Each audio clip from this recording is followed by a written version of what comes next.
জানো তুমি নাহা ঘূৰি দুনাই। ৰচনা ভূমিকা দাস, পাঠ নৱৰাজন। হঠাৎ চাইকেলৰ ব্ৰেক মাৰি ৰখাইছিলোঁ তোমাক। স্কুল ইউনিফৰ্মত লাহি পাহি খোজেৰে উভতি আহি আছিলা ঘৰলৈ।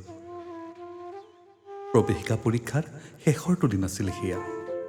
ৰবাচোন ৰবাচোন বুলি কৈ শব্দৰ মালাৰে লাজে ভয়ে উকা কাগজত লিখা হৃদয় ৰঙীন কবিতা হাতত তুলি দিছিলোঁ তোমাক। হৃদয়ৰ ভাষাৰে বোলোৱা কবিতাৰ মালাধাৰী বুকুতে সামৰি মিচিকিয়াই আঁতৰি গৈছিলা। নোকোৱাকৈয়ে বহু কথাই কৈ দিছিলা সিদিনা।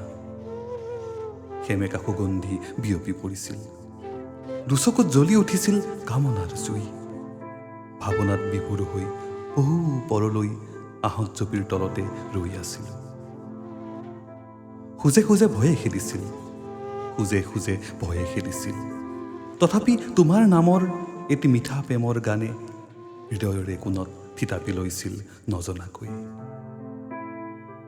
এদিন দুদিন কৰি ছমাহে গৈছিল, মোৰ হিয়া চূৰ্ণ বিচূৰ্ণ কৰি তোমাৰ পিতাৰাই তোমাৰ হাত অৰ্পণ কৰিছিল আন এজনৰ হাতত। ভগ্ন হৃদয়ে ফেকুৰি উঠিছিল গোপনে। এজাক ধুমুহা হৈ ভাঙি থৈ গৈছিলা মনৰ ফুলনি, যি আজিও সজীৱ হ'ব পৰা নাই। জীৱন নদীত এৰি দিছিলোঁ নাও, নাজানো কেতিয়া পাওঁ ঘাট।